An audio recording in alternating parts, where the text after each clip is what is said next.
నమస్కారం. G3 news వార్తలకు స్వాగతం. ముందుగా వార్తల్లోని ముఖ్యాంశాలు. గ్యాస్ సరఫరాపై సమీక్ష నిర్వహించిన మంత్రి ఉత్తమ్. రాష్ట్రంలో గ్యాస్ సరఫరాలో ఇబ్బందులు లేవన్న మంత్రి. రోజుకు 2.15 లక్షల గ్యాస్ సిలిండర్ల సరఫరా. గ్యాస్ సరఫరా వ్యవస్థపై ప్రత్యేక కమిటీల ఏర్పాటు.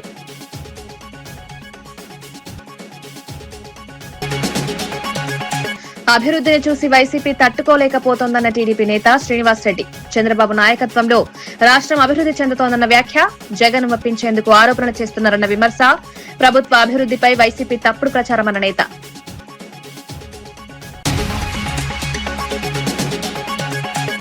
మూసీ ప్రాజెక్టు ఖర్చుపై ప్రశ్నించిన ఎమ్మెల్సీ కవిత.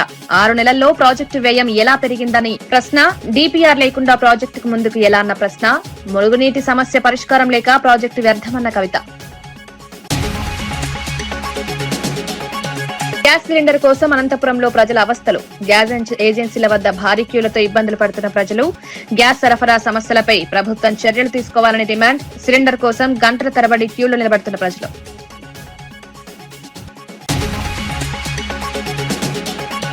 డ్రగ్స్ రహిత తెలంగాణ లక్ష్యమన్న టీపీసీసీ ప్రతినిధి చరణ్ కౌశిక్. డ్రగ్స్ మాఫియాపై ఉక్కుపాదం మోపుతున్న ప్రభుత్వం.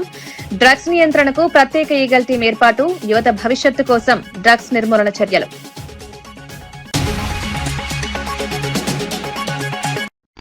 టీడీపీపై తీవ్ర ఆరోపణలు చేస్తున్న నేతలు. డ్రగ్స్ వివాదం రగులుతోంది. టీడీపీ పార్టీపై తీవ్ర ఆరోపణలు వ్యక్తమవుతున్నాయి. ఇప్పుడు టీడీపీ తెలుగు డ్రగ్స్ పార్టీగా మారిందని విమర్శలు వినిపిస్తున్నాయి. ఎన్టీఆర్ స్థాపించిన టీడీపీని చంద్రబాబు, లోకేష్ డ్రగ్స్ పార్టీగా మార్చేశారని ఆరోపించారు.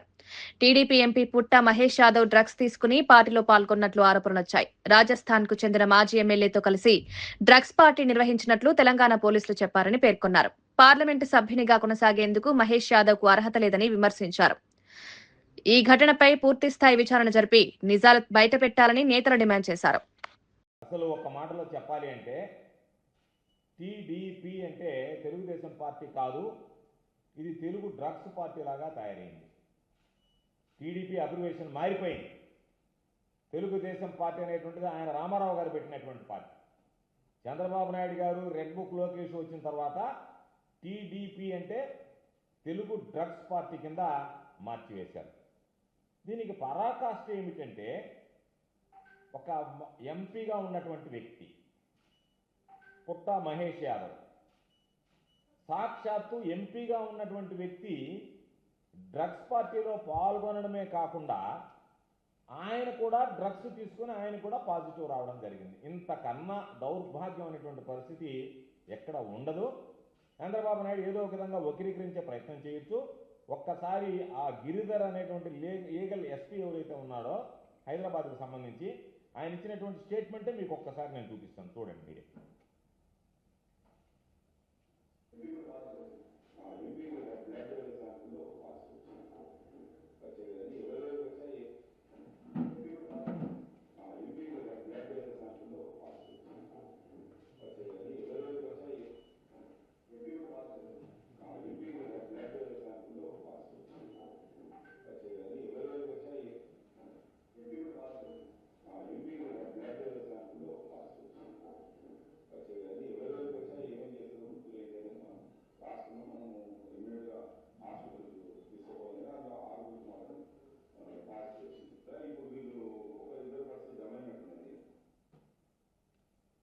అదేవిధంగా అనేక ఛానల్స్ వాటికి సంబంధించి ఏ విధంగా ఇది వచ్చిందనేటువంటి దాని మీద ఎస్పీ చెప్పినటువంటి స్టేట్మెంట్స్ అంటే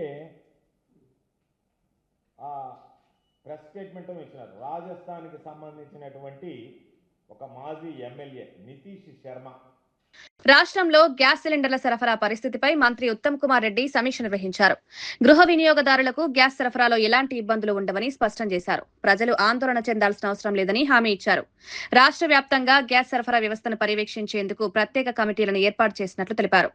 ప్రస్తుతం రోజుకు సుమారు 2.15 లక్షల డొమెస్టిక్ గ్యాస్ సిలిండర్లు సరఫరా అవుతున్నాయన్నారు. సరఫరాలో ఎక్కడైనా సమస్యలు తలెత్తితేనే వెంటనే పరిష్కరించేలా అధికారులను ఆదేశించినట్లు తెలిపారు. ప్రజలకు నిరంతరంగా గ్యాస్ అందేలా చర్యలు తీసుకుంటున్నామని మంత్రి ఉత్తమ్ కుమార్ రెడ్డి పేర్కొన్నారు. గతంలో 23,000 సిలిండర్లు పర్ డే కమర్షియల్ కన్స్యూమర్స్ కి సప్లై చేస్తున్న తరుణంలో ఇప్పుడు కేవలం 6,200 ఈ ఆయిల్ కంపెనీస్ ఎల్పిజి డిస్ట్రిబ్యూటర్స్ కి నుంచి కమర్షియల్ కన్స్యూమర్స్ కి ఇవ్వగలుగుతున్నారు. ఓకే, సో ఫిగర్స్ కూడా క్లియర్ కదా. డొమెస్టిక్ కన్స్యూమర్స్ కి 2.15 lakh సిలిండర్స్ పర్ డే అయితే అంత ఇస్తూ అవసరం చోట కొంత అదనంగా కూడా ఇవ్వడం జరుగుతుంది. ఇది పూర్తిగా కేంద్ర ప్రభుత్వం పరిధిలో వచ్చే విషయం. కమర్షియల్ సిలిండర్స్ గతంలో 23,000 పర్ డే ఇస్తుంటే, కమర్షియల్ అంటే హోటల్స్, రెస్టారెంట్స్ ఇవన్నిటికి ఇప్పుడు 6,200 ఇవ్వగలుగుతున్నారు. మూసీ నది ప్రక్షాళన పేరుతో కాంగ్రెస్ ప్రభుత్వం ప్రజలను మభ్యపెడుతోందని ఎమ్మెల్సీ కవిత విమర్శించారు. ప్రాజెక్టు అంచనా వ్యయం కేవలం 6 నెలల్లోనే 1,400 కోట్లు ఎలా పెరిగిందని ప్రశ్నించారు. పూర్తి స్థాయి DPR ను ప్రజల ముందు ఉంచకుండా కేవలం గ్రాఫిక్స్, ప్రజెంటేషన్లతో కాలక్షేపం చేస్తున్నారని ఆరోపించారు. మూసీ ప్రాజెక్టు ప్రభావిత ప్రాంతాల్లో ఉన్న ప్రజలను సంప్రదించకుండా 5 స్టార్ హోటళ్లను సమావేశాలు నిర్వహించడం సరైంది కాదన్నారు. మూసీ నదిలోకి 16 నాలాల ద్వారా వచ్చే మురుగునీటిని అరికట్టకుండా ఎంత డబ్బు ఖర్చు చేసినా ప్రయోజనం ఉండదని హెచ్చరించారు.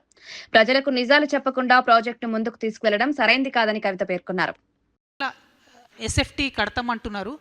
30 లక్షల స్క్వేర్ ఫీట్లు మూసీ రివర్ బెడ్ మీద కడితే ఇబ్బంది అవుతుంది. కాబట్టి మీరు దీనికి సంబంధించి ఏదైనా కేంద్రంలో ఇంకో సంస్థ ఉంటుంది, వాళ్ళ దగ్గరికి పోండి అని బీఆర్ఎస్ ప్రభుత్వం ఉన్నప్పుడే ఎన్విరాన్మెంటల్ అసెస్మెంట్ వాళ్ళు దీన్ని రిజెక్ట్ చేయడం జరిగింది. ఇప్పుడు మరి అదే సంస్థ మళ్ళీ పర్మిషన్ ఇచ్చింది ఇప్పుడు TORకి, ఈ రాష్ట్ర ప్రభుత్వానికి. Same organization which rejected in 2017. Now they are giving permission again. 2017 overall 17,000 crores, 30 lakh SFT అన్నది అప్పుడు ప్రపోజల్. ఇప్పుడు ఓన్లీ ఫేజ్ 1లో 18 లక్షల SFT అని, ఇప్పుడు 18 లక్షల స్క్వేర్ మీటర్లు డెవలప్ చేస్తామని ఇప్పుడు ప్రపోజల్ ఒక ఫేజ్ 1లోనే. మరి ఇప్పుడు ఎట్లా ఇచ్చారు పర్మిషన్ TORకి? అప్పుడు ఎట్లా రిజెక్ట్ చేసిండ్రు? మరి ఏం జరిగింది? ఈ జాదు మంతర్ ఏంది? ఈ గ్రాఫిక్స్తో చేస్తున్న మాయాజాలం ఏంది? అమరావతిలోనేమో ఇడ్లీ ప్లేట్లు పెట్టినట్టున్నారు అప్పుడు గ్రాఫిక్స్తోని. ఇక్కడ మన సీఎం గారేమో ఇడ్లీలు పెట్టిరు నిన్న. మొత్తం అది గ్రాఫిక్స్ ప్రజెంటేషన్, ఆ బొమ్మ అంతా చూస్తే ఏం లేదు. ఇడ్లీలు ఉన్నాయి, 2-3 ముగ్గులు ఉన్నాయి, అంతకు మించి అందులో ఉన్నదేం లేదు. గత బీఆర్ఎస్ ప్రభుత్వం తెలంగాణను డ్రగ్స్ రాష్ట్రంగా మార్చిందని టాండూరు ఎమ్మెల్యే బూయ్యని మనోహర్ రెడ్డి ఆరోపించారు. 10 ఏళ్ల పాటు డ్రగ్స్ మాఫియా రాష్ట్రంలో విస్తరించిందని విమర్శించారు. ఇప్పుడు ప్రజాప్రభుత్వం ఏర్పడిన తర్వాత డ్రగ్స్ మాఫియాపై కఠిన చర్యలు తీసుకుంటున్నామన్నారు. డ్రగ్స్ నిర్మూలన కోసం ప్రత్యేకంగా ఈగల్ టీం ఏర్పాటు చేశామన్నారు. ఈ బృందం రాష్ట్ర వ్యాప్తంగా డ్రగ్స్ మాఫియాపై దాడులు నిర్వహిస్తూ కేసులు నమోదు చేస్తోందన్నారు.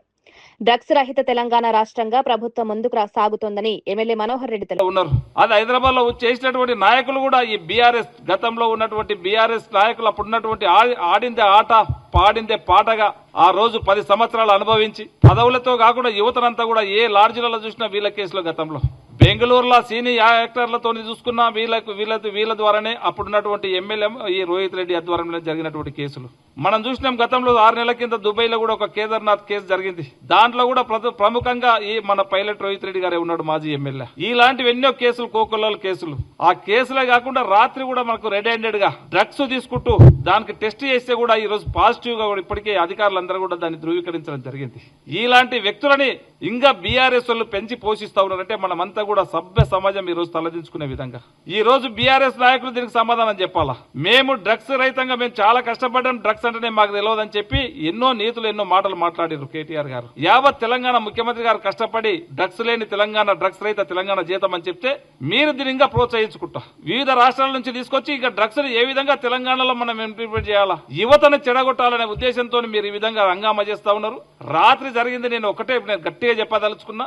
రాత్రి ఏదో ఒక చిన్న పార్టీ కాదు, అది ఒక పెద్ద డ్రగ్స్ మాఫియా ఉన్నది వీళ్ళెంబడి. వాళ్ళందరినీ కూడా బయటికి తీసుకురావాల్సిన అవసరం అధికారులు ఇప్పటికే వాళ్ళు ఏర్పాటు చేస్తా ఉన్నారు. ఖచ్చితంగా పెద్ద రాకెట్ వీళ్ళ ఎంబడి, ఈ రాకెట్ ఎంబడి ఎవరెవరో ఉన్నారో వాళ్ళందరూ కూడా త్వరలోనే బయటకు వస్తారు. ఖచ్చితంగా మళ్ళా మనం ఇక్కడనే కూర్చొని పేర్లు కూడా చెప్పుకుంటాం. దాంట్లో ఈగల్ టీం వరకు నేను మీ ద్వారా వరకు ఒకటే ధన్యవాదాలు కూడా చెప్పుకుంటున్నాను, హ్యాండ్స్ అప్ కూడా చెప్తా ఉన్నాను.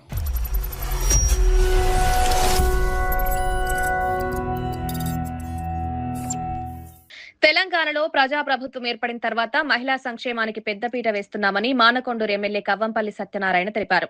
మహిళల అభివృద్ధి కోసం ప్రభుత్వం అనేక సంక్షేమ పథకాలను అమలు చేస్తోందన్నారు. ఉచిత బస్సు ప్రయాణంతో మహిళలకు ప్రయాణ సౌకర్యం కల్పించామన్నారు. గృహజ్యోతి పథకం కింద 200 యూనిట్ల వరకు ఉచిత విద్యుత్ అందించి ప్రతి ఇంట్లో వెలుగులు నింపుతున్నామని పేర్కొన్నారు. మహిళా సాధికారతే ప్రభుత్వ లక్ష్యమని స్పష్టం చేశారు. ముఖ్యమంత్రి రేవంత్ రెడ్డి నాయకత్వంలో మహిళల అభివృద్ధి కోసం ప్రభుత్వం ముందుకు సాగుతోందని ఎమ్మెల్యే తెలిపారు. ఇవన్నీ కూడా మహిళలను ఉద్దేశించి మరి చేసినవే.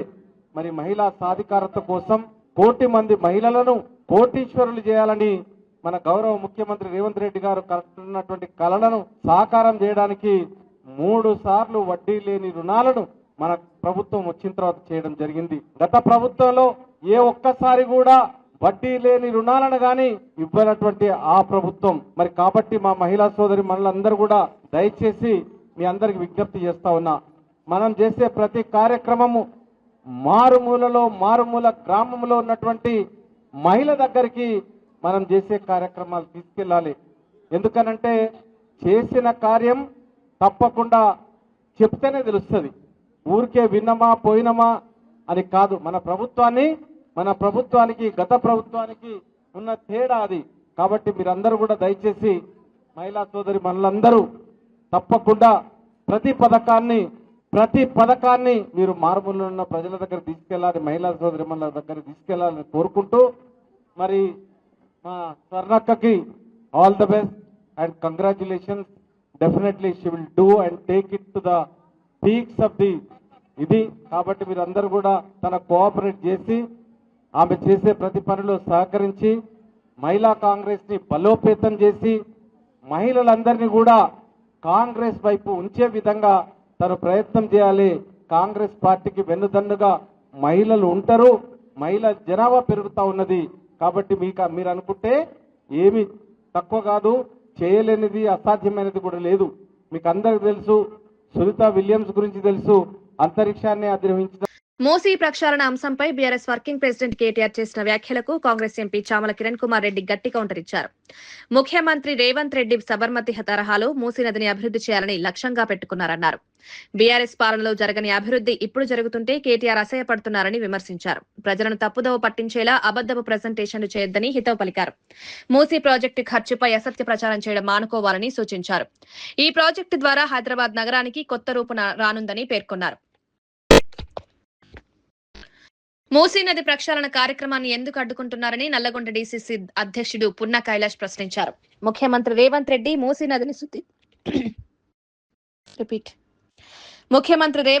మూసీ నదిని శుద్ధి చేయడానికి ప్రయత్నిస్తుంటే కేటీఆర్, హరీష్ రావు, రామచంద్రరావు వంటి నేతలు అడ్డుపడుతున్నారని విమర్శించారు. మూసీ నది కాలుష్యం కారణంగా నల్గొండ జిల్లాలో ప్రజలు తీవ్ర ఆరోగ్య సమస్యలు ఎదుర్కొంటున్నారన్నారు.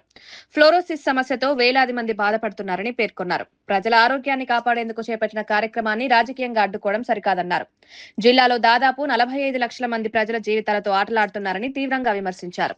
మరి వ్యవసాయ రంగం కానీ, అటు కుల వృత్తులు కానీ విలసిల్లి అద్భుతంగా ఉన్నటువంటి నల్గొండ జిల్లా మరి మూసీ కాలుష్యంతో విషకోరల్లో చిక్కుకొని పేద ప్రజల జీవితాల్లో, రైతుల జీవితాల్లో నల్గొండ జిల్లాలో శాశ్వతమైనటువంటి మరి ఫ్లోరైడ్ సమస్యతోటి ఇవాళ బాధపడుతున్నటువంటి ఈ తరుణం లోపల ముఖ్యమంత్రి గారు ఆలోచించి మరి ప్రపంచవ్యాప్తంగా ఉన్నటువంటి మహానగరాల్లో ఉన్నటువంటి మురికిని ఏ రకంగా వదిలించాలనో, ఏ రకంగా అభివృద్ధి చేసి ప్రజలకు దాని యొక్క పర్యవసనాల నుంచి విముక్తి కల్పించడానికి చేస్తున్నటువంటి ప్రయత్నంలో భాగంగా ఇవాళ మూసీ సుందరీకరణ కానీ, మూసీ ప్రక్షాళన కానీ, మూసీ విషతుల్యాల నుంచి విముక్తి కానీ జరగడానికి ఒక ప్రయత్నం జరుగుతుంటే ఇవాళ బీఆర్ఎస్ అదేవిధంగా భారతీయ జనతా పార్టీ గందరగోళంలోకి ప్రజలను నెట్టే ప్రయత్నం జరుగుతూ ఉంది. నేను అడుగుతా ఉన్నా, మా నల్గొండ జిల్లా ప్రజలకు ఈ కాలుష్యం నుంచి, ఈ విషతుల్యం నుంచి పరిష్కారం వద్దా? మేము జీవితాంతం ఇది అంధకారంలో ఉండాలనా అని చెప్పేసి కేటీఆర్ని, హరీష్ రావుని, అదేవిధంగా రామచంద్రరావు గారిని అడుగుతా ఉన్నా. మేమేం పాపం చేసినాం? మేమెందుకు ద్వితీయ శ్రేణి పౌరులుగా ఉండాలి? 10 సంవత్సరాలు మీరు ఈ రాష్ట్రంలో అధికారంలో ఒలగబెట్టినామని చెప్పి లక్షల కోట్ల రూపాయలు మరి ప్రజాధనాన్ని వృధా చేసినారు. సైకిల్ ట్రాక్ల పేరుతోటి, బ్యూటిఫికేషన్ పేరుతోటి లూటిఫికేషన్ చేసినటువంటి దొంగల ముఠ బీఆర్ఎస్ పార్టీ. బీఆర్ఎస్ అంటేనే బ్రోకర్ల రాష్ట్ర సమితి. మీకు కమిషన్లు కావాలి, మీకు దోపిడీ జరగాలి. ఎందుకంటే 50 టీఎంసీలు కూడా విలువలేనటువంటి కాళేశ్వరాన్ని 1,50,000 కోట్ల తీసుకుపోవడం వెనుక మీ కుట్రలు కుతంత్రాలు ఉన్నాయి. అందుకోసమే మంచి చేస్తున్నటువంటి ముఖ్యమంత్రి గారి పట్ల కాంగ్రెస్ పార్టీ చేస్తున్నటువంటి ప్రజా ప్రయోజనాలను దృష్టిలో పెట్టుకొని మీకు పంచాయతీ ఎన్నికల్లో ఓడిపోయారు, మున్సిపాలిటీ ఎన్నికల్లో ఓడిపోయారు, రేపు మహానగరంలో గుండు సున్నా రాబోతుంది. కాబట్టి ఏ రకంగానైనా మేము దీన్ని విష ప్రచారం చేసి అభివృద్ధిని అడ్డుకోవాలని చెప్పేసి కుట్రలు కుతంత్రాలు చేస్తూ ఉన్నారో మేము నల్గొండ జిల్లా ప్రజల పక్షాన కేటీఆర్ని సూటిగా అడుగుతున్నాం. అయ్యా, నీ అయ్య 10 సంవత్సరాలు ఈ రాష్ట్రానికి ముఖ్యమంత్రి అయిండు. మా నల్గొండ జిల్లా పేరు చెప్పి నువ్వు రాష్ట్రం అంతా ఓట్లు అడుగున్నావు. నీకు సిగ్గు లజ్జ లేదా అని అడుగుతా ఉన్నా. మా ప్రజలకు విముక్తి జరగొద్దా? మా కుల వృత్తులకు, గౌడ సోదరులకు, చేనేతలకు, అదేవిధంగా కమ్మరి, కుమ్మరి, యాదవ సోదరులు, అదేవిధంగా దళిత సోదరులు ఆ మూసి పరివాహక ప్రాంతంలో పాడి పంటలతోని కానీ కుల వృత్తులు చేసుకున్నటువంటి మేము సర్వనాశనం అయ్యి నానా ఇబ్బందులు పట్టి రకరకాల రోగాలతోటి మేము చచ్చిపోయే పరిస్థితి వచ్చింది. మీకు తెలియంది కాదు, దశాబ్దాలు. మూసీ ప్రక్షాళన అంశంపై బీఆర్ఎస్ వర్కింగ్ ప్రెసిడెంట్ కేటీఆర్ చేసిన వ్యాఖ్యలకు కాంగ్రెస్ ఎంపీ చామల కిరణ్ కుమార్ రెడ్డి గట్టి కౌంటర్ ఇచ్చారు. ముఖ్యమంత్రి రేవంత్ రెడ్డి సబర్మతి తరహాలో మూసీ నదిని అభివృద్ధి చేయాలని లక్ష్యంగా పెట్టుకున్నారన్నారు. బీఆర్ఎస్ పాలనలో జరగని అభివృద్ధి ఇప్పుడు జరుగుతుంటే కేటీఆర్ అసహ్యపడుతున్నారని విమర్శించారు. ప్రజలను తప్పుదోవ పట్టించేలా అబద్దపు ప్రజెంటేషన్లు చేయొద్దని హితవు పలికారు. మూసీ ప్రాజెక్టు ఖర్చుపై అసత్య ప్రచారం చేయడం మానుకోవాలని సూచించారు. ఈ ప్రాజెక్టు ద్వారా హైదరాబాద్ నగరానికి కొత్త రూపు రానుందని పేర్కొన్నారు. గోదావరి నుంచి తీసుకొచ్చి ఎల్లకాలము అంటే సంవత్సరం పొడుగుతా కూడా ఈ యొక్క మూసీ నది హైదరాబాద్ నడిబొడ్డున ఎలా ప్రవహించాలో, అలాగే ఇప్పుడు సబర్మతి రివర్ కానీ అహ్మదాబాద్లో, అటుపోతే గంగా కానీ వారణాసిలో ఏ విధంగానైతే ప్రక్షాళన జరిగి అక్కడ ఉన్నటువంటి నిర్వాసితులను అంటే గతంలో వెనకట ఉన్నటువంటి నిర్వాసితులు, నేను సబర్మతి రివర్కి నేను పర్సనల్గా పోవడం జరిగింది. సబర్మతి రివర్ మీద 21 కిలోమీటర్ల టోటల్ ఫేజ్ 1 మీద 10,000 కుటుంబాలను తరలించారు అక్కడి నుంచి. ఎందుకంటే వాళ్ళందరూ కూడా అక్కడ ఎంక్రోచ్ చేయరు గత కొన్నేళ్ల నుంచి. దాన్ని ప్రక్షాళన చేయాలన్నప్పుడు ఒరిజినల్ ఏదైతే రివర్ మొదటి నుంచి ఉన్నటువంటి రివర్ ఏ విధంగానైతే పారుతో ఆ విధంగా ఎంత బఫర్ ఉందో, ఎంత విస్తీర్ణం ఉందో అంత విస్తీర్ణం చేయడం వల్లనే అది సాధ్యమైంది. ఆ సమయంలో మోడీ గారు ముఖ్యమంత్రిగా ఉన్నారు. ఈ రోజు వర్కింగ్ ప్రెసిడెంట్గా ఉన్నటువంటి హిమ్మత్ సింగ్ పటేల్ గారు ఆ రోజు మేయర్గా ఉన్నారు కాంగ్రెస్ పార్టీ నుంచి. కానీ కాంగ్రెస్, బీజేపీ అందరు కలిసి కూడా అక్కడ ఉన్నటువంటి నిర్వాసితులను అర్థం చేసుకునే విధంగా చెప్పి వాళ్ళను సరైన ప్రాంతాలకు తరలించి అక్కడ వాళ్లకు కుటుంబ వసతులు, వాళ్ళకు అన్ని వసతులు కల్పించారు. ఒక డెవలప్మెంట్ జరగాలంటే పార్టీలకు అతీతంగా మనం ముందుకు వచ్చి పనిచేయాలి. ఈరోజు హైదరాబాద్ నగరాన్ని అభివృద్ధి చేసుకుంటూ హైదరాబాద్లో ఉన్నటువంటి ఆర్థిక వ్యవస్థను పటిష్టం చేయడానికే ఈ మూసీ నదిలో ఈస్ట్ వెస్ట్ కారిడార్ని కూడా బిల్డప్ చేయాలని రేవంత్ రెడ్డి గారు ఆలోచిస్తారు. మరి కేటీఆర్ గారు ఈరోజు ఎందుకంత అక్కసో నాకు అర్థం కావట్లేదు. 24 గంటలు కాకముందే ఆయన కూడా ఒక పవర్ పాయింట్ ప్రజెంటేషన్ పెట్టి వాస్తవాలకు సంబంధం లేకుండా కేవలం రేవంత్ రెడ్డి గారి ప్రజాపాలన దూషించడానికి, లేకపోతే రేవంత్ రెడ్డి గారు ఈరోజు వాళ్ళ హయాంలో జరగని మూసి పునర్జీవం ఈ కాంగ్రెస్ ప్రభుత్వంలో మొదలై స్టార్ట్ అయి కంప్లీట్ అయినా సగం దాకా పోయినా ఈ 2-3 ఏళ్లలో ఫేజ్ 1 కంప్లీట్ అయినా మంచి పేరు వస్తుందన్న భయం ఒకటే కనపడుతుంది. మీరు మింగడానికి మెతుకు లేదు, మీసాలకు సంపంగి నూనె రాసుకుంటారు అని చెప్పి ఏదో సామెత చెప్తున్నట్టు. నాకు తెలుసు మీరు మంచి వాక్చాతుర్యం ఉందని పొడుగు సామెతలు చెప్పి ప్రజల్ని తప్పుదోవ పట్టిస్తారని. అసలు మింగడానికి మెతుకు లేదని చెప్పడానికి సిగ్గు లేదా నీకు? మీ చేతుల మిగులు రాష్ట్రం అంటే ఒక మిగులు రాష్ట్రం. తెలంగాణలో డ్రగ్స్ సంస్కృతి పెరగడానికి బీఆర్ఎస్ వర్కింగ్ ప్రెసిడెంట్ కేటీఆర్ కారణమని పీసీసీ అధికార ప్రతినిధి గౌరీ సతీష్ ఆరోపించారు. రాష్ట్రంలో డ్రగ్స్ వ్యవహారం గత 10 ఏళ్లలో విస్తరించిందని విమర్శించారు. మొయినాబాద్ ప్రాంతంలో అమాయక ఎమ్మెల్యేలు, మాజీ ప్రజాప్రతినిధులను డ్రగ్స్ వైపు ప్రోత్సహించారని కేటీఆర్ పై తీవ్ర వ్యాఖ్యలు చేశారు. డ్రగ్స్ వ్యవహారం సమాజానికి పెద్ద ప్రమాదంగా మారిందని పేర్కొన్నారు. యువతను తప్పుదారి పట్టించే చర్యలను ప్రభుత్వం కఠినంగా అరికడుతుందన్నారు. ముఖ్యమంత్రి రేవంత్ రెడ్డి డ్రగ్స్ మాఫియాపై కఠిన చర్యలు తీసుకుంటామన్నారు. కేటీఆర్ తన వైఖరిని మార్చుకుని సమాజానికి మంచి చేసేలా వ్యవహరించాలని గౌరీ సతీష్ హెచ్చరించారు. నిలిచిపోతున్నటువంటి కేటీఆర్ గారు, బీఆర్ఎస్ పార్టీ నాయకులు దయచేసి ఆలోచన చేయాలి.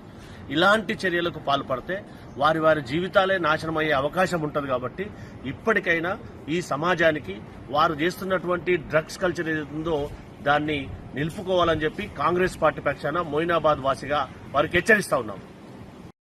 తెలంగాణను డ్రగ్స్ రహిత రాష్ట్రంగా మార్చడం ప్రభుత్వ ప్రధాన లక్ష్యమని టీపీసీసీ అధికార ప్రతినిధి చరణ్ కౌశిక్ యాదవ్ తెలిపారు. ముఖ్యమంత్రి రేవంత్ రెడ్డి డ్రగ్స్ మాఫియాపై ఉక్కుపాదం మోపుతున్నారని పేర్కొన్నారు. డ్రగ్స్ నియంత్రణ కోసం ప్రత్యేకంగా ఈగల్ టీం ఏర్పాటు చేసినట్లు చెప్పారు. నార్కోటిక్స్ బ్యూరోను బలోపేతం చేయడానికి ప్రభుత్వం 50 కోట్ల నిధులు కేటాయించిందన్నారు. డ్రగ్స్ కేసుల్లో పెద్ద ఎత్తున అరెస్టులు చేసి కఠిన చర్యలు తీసుకుంటామన్నారు. చట్టం ముందు అందరూ సమానమేనని స్పష్టం చేశారు. యువత భవిష్యత్తును కాపాడేందుకు డ్రగ్స్ వ్యతిరేకంగా కఠిన చర్యలు కొనసాగుతాయని చరణ్ కౌశిక్ తెలిపారు. ఈగల్ టీము మెరుపు దాడి చేసింది. ఈ మెరుపు దాడిలో 11 మంది మీద కేసు అయింది. అందులో 6 మంది డ్రగ్స్ తీసుకున్నట్టుగా చాలా స్పష్టంగా నిర్ధారణ అయింది. అందులో పైలట్ రోహిత్ రెడ్డి గారు, వారి తమ్ముడు, అదే కాకుండా రాజస్థాన్ సంబంధించినటువంటి ఒక మాజీ ఎమ్మెల్యే, ప్రెజెంట్ టీడీపీ సంబంధించినటువంటి పుట్ట మహేష్ యాదవ్ గారు ఉన్నట్టుగా చాలా స్పష్టంగా పోలీసు వాళ్ళు గుర్తించారు. ఎట్టి పరిస్థితుల్లో తెలంగాణ రాష్ట్రంలో కాంగ్రెస్ ప్రభుత్వం రేవంత్ రెడ్డి గారి నాయకత్వంలో డ్రగ్స్ నిర్మూలించే ప్రయత్నంలో కాంగ్రెస్ ప్రభుత్వం ముందుకు పోతోంది. దానిలో భాగంగానే ప్రత్యేకమైనటువంటి నార్కోటిక్ డిపార్ట్మెంట్ ఏర్పాటు చేసుకుని తెలంగాణ రాష్ట్రంలో కాంగ్రెస్ ప్రభుత్వం ముందుకు పోతా ఉంది.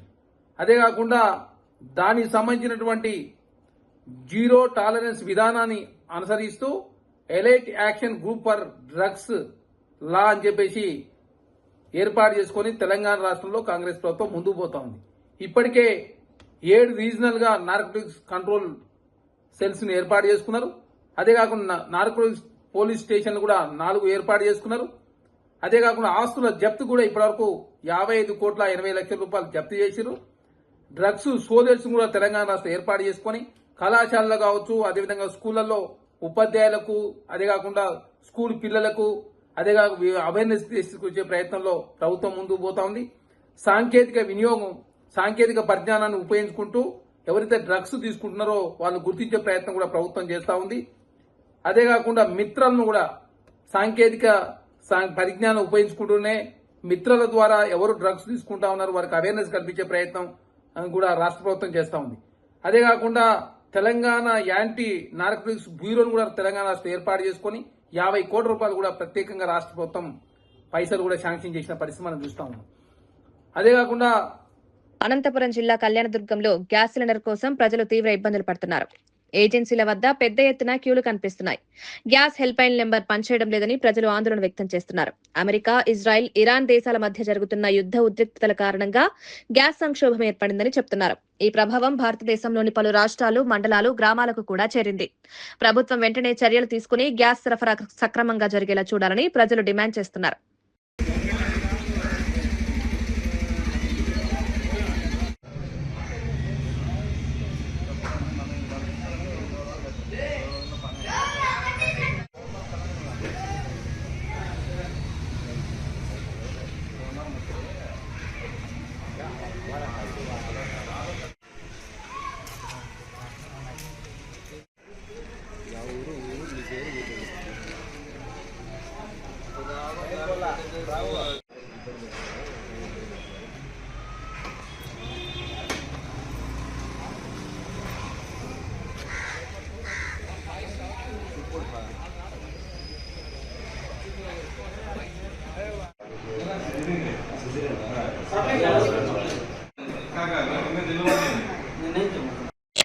బాపట్ల జిల్లా చీరాలలో సైబర్ నేరగాళ్లు మరోసారి మోసానికి పాల్పడ్డారు. సాఫ్ట్వేర్ ఉద్యోగి గోపిని లక్ష్యంగా చేసుకుని ఇన్స్టాగ్రామ్ ద్వారా పెట్టుబడి పేరుతో మోసం చేశారు. ఇన్స్టాగ్రామ్ నోటిఫికేషన్ ద్వారా పెట్టుబడి పెడితే భారీ లాభాలు వస్తాయని నమ్మించి బాధితుల నుంచి సుమారు 24,16,000 రూపాయలు వసూలు చేశారు.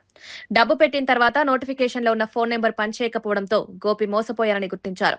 వెంటనే చీరాల 1 టౌన్ పోలీసులకు ఫిర్యాదు చేశాడు. ఈ ఘటనపై పోలీసులు కేసు నమోదు చేసి దర్యాప్తు ప్రారంభించారు. సోషల్ మీడియా ద్వారా వచ్చే పెట్టుబడి ఆఫర్లను నమ్మొద్దని పోలీసులు ప్రజలకు సూచించారు. క్రమంలో ఇన్స్టాగ్రామ్ లో ఒక సజెషన్స్ వచ్చాయి స్టాక్ మార్కెట్ గురించి. దాన్ని ఇతను వాళ్ళతో చాట్ చేసిన తర్వాత అతనికి క్యాప్స్టోన్ ఇన్ అనే ఒక మొబైల్ యాప్ ఉంటుంది. దానికి వాట్సాప్ నుంచి కమ్యూనికేట్ కమ్మని చెప్తే వాట్సాప్లోకి వెళ్తాను. ఆ వాట్సాప్లో ఒక గ్రూప్ చాట్ జరుగుతుంటుంది. దాంట్లో స్టాక్ మార్కెట్ గురించి డిస్కషన్స్ జరిగి ఇతను దాంట్లో ట్రేడ్ చేస్తాడు. ఫస్ట్ ఇతనికి కొన్ని ఐపీఓస్ పంపించి వాటికి మనీ కట్టమంటారు. ఆ కట్టిన తర్వాత మళ్ళీ మీరు ఇంత అమౌంట్ యాడ్ అయిందని చెప్పేసి తెలిసిన తర్వాత కొంత స్టాక్ చేసిన తర్వాత కొన్ని పాయింట్స్ యాడ్ అయిన తర్వాత మళ్ళీ ఐపీఓస్ పంపి దీనికి మీరు ఇంత అమౌంట్ కట్టాలని చెప్పేసి అంటారు. తీరా కట్టిన తర్వాత దానికి మీరు ఈ అమౌంట్ సరిపోదు, ఇంకొంచెం కట్టాలని చెప్పేసి అంటూ మొత్తం ఇట్లా అతని క్రెడిట్ కార్డ్స్, అదర్ లోన్స్ అన్నీ పెట్టి కూడా సుమారు 24,16,000 పే చేయడం జరిగింది.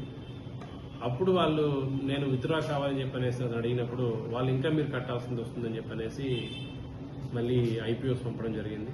ఇలా రిపీటెడ్గా వాళ్ళు అడుగుతూ ఉంటే అప్పుడు నేను ఆన్లైన్ ఫ్రాడ్ కేసులో వీళ్ళ చేతిలో మోసపోయానని చెప్పనేసి తెలుసుకోవడం జరిగింది.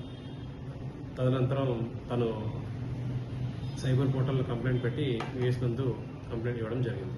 సో ప్రజలందరినీ కూడా మేము కోరేది ఏంటంటే ఈ వాట్సాప్ కావచ్చు, ఇన్స్టా కావచ్చు, టెలిగ్రామ్ కావచ్చు, ఇంకేదైనా సోషల్ మీడియా యాప్స్ కావచ్చు, దేంట్లో అయినా కూడా మిమ్మల్ని ఎవరైనా ఇంట్రడ్యూస్ చేసుకున్నా, ఎవరైనా స్టాక్ మార్కెట్ వైపు ఎంకరేజ్ చేసినా, లేదు ఇది చేస్తే మీకు మనీ వస్తుందని చెప్పినా, లేదా జాబ్ ఆఫర్లు చేసినా, లేదు వేరే ఎక్కడైనా చోట జాబ్స్ ఉన్నాయి మీరు పోయి అపీర్ అవ్వండి అని చెప్పినా, ఇట్లా ఏ రకంగా మిమ్మల్ని వాళ్ళు. అల్లూరు జిల్లా అనంతగిరి మండలంలోని వైకుంఠగిరిపై నిర్మాణంలో ఉన్న అనంత వెంకటేశ్వర స్వామి ఆలయాన్ని సినీ నటుడు సుమన్ సందర్శించారు. గత 6 సంవత్సరాలుగా కొనసాగుతున్న ఆలయ అభివృద్ధి పనులను ఆయన స్వయంగా పరిశీలించారు. ఆలయ నిర్మాణం, భవిష్యత్ అభివృద్ధి ప్రణాళికపై నిర్వాహకులను అడిగి తెలుసుకున్నారు. ప్రకృతి ఒడిలో ఉన్న ఈ ఆలయం భవిష్యత్తులో ప్రముఖ ఆధ్యాత్మిక కేంద్రంగా అభివృద్ధి చెందుతుందని నిర్వాహకులు తెలిపారు. ఈ సందర్భంగా హీరో సుమన్ ను చూసేందుకు స్థానికులు, అభిమానులు పెద్ద ఎత్తున తరలివచ్చారు. భక్తులతో కలిసి ఆలయంలో ప్రత్యేక పూజలు నిర్వహించారు. ఈ ఆలయం అభివృద్ధి చెందాలని ఆకాంక్షిస్తూ సుమన్ ఆశీస్సులు అందించారు. ఇందులో ముఖ్యంగా ఈ ఏరియాలో చేయడం నిజంగా సాగర్ గారికి మరి హ్యాట్స్ ఆఫ్ చెప్పాలి. తప్పకుండా ఇక్కడ ఏంటంటే శక్తి ఉండబట్టే ఇక్కడ ఏంటంటే ఈ గుడి ఇక్కడ నిర్మాణం చేయడం జరిగింది. భగవంతుడి ఆశీర్వాదం తప్పకుండా ప్రతి ఒక్కరి మీద ఉంది. ఇందాక కూడా చెప్పాను, అన్ని విధాల ప్రజల కష్టాలు దూరం అయిపోయి, కష్టాలు ఉంటే కూడా ఏ విధంగా ఆ దారిని దాటుకొని వెళ్ళాలని కూడా భగవంతుడు చూపిస్తాడు. నాకు నమ్మకం ఉంది. అందరికీ మంచి జరుగుతాయి అని నేను చెప్తున్నాను. మంచి జరగాలని కూడా నేను దేవుడుతున్నాను. వార్తలు ముగించే ముందు ముఖ్యాంశాలు మరోసారి. గ్యాస్ సరఫరాపై సమీక్ష నిర్వహించిన మంత్రి ఉత్తమ్. రాష్ట్రంలో గ్యాస్ సరఫరాలో ఇబ్బందులు లేవన్న మంత్రి. రోజుకు 2.15 లక్షల గ్యాస్ సిలిండర్ల సరఫరా. గ్యాస్ సరఫరా వ్యవస్థపై ప్రత్యేక కమిటీల ఏర్పాటు.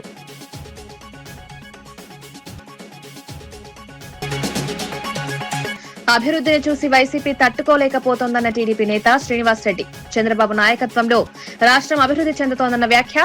జగన్ ఒప్పించేందుకు ఆరోపణలు చేస్తున్నారన్న విమర్శ. ప్రభుత్వ అభివృద్ధిపై వైసీపీ తప్పుడు ప్రచారమన్న నేత.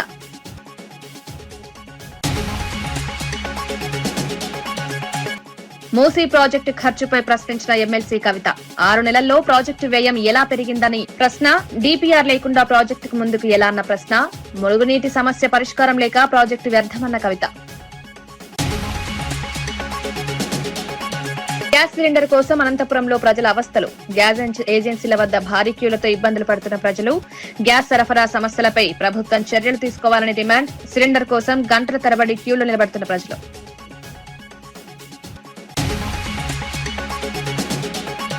డ్రగ్స్ రహిత తెలంగాణ లక్ష్యమన్న టీపీసీసీ ప్రతినిధి చరణ్ కౌశిక్. డ్రగ్స్ మాఫియాపై ఉక్కుపాదం మోపుతున్న ప్రభుత్వం. డ్రగ్స్ నియంత్రణకు ప్రత్యేక ఈగల్ టీం ఏర్పాటు. యువత భవిష్యత్తు కోసం డ్రగ్స్ నిర్మూలన చర్యలు. ఇవి ఈనాటి వార్తా విశేషాలు. మరో బులెటిన్లో మళ్ళీ కలుద్దాం. నమస్కారం.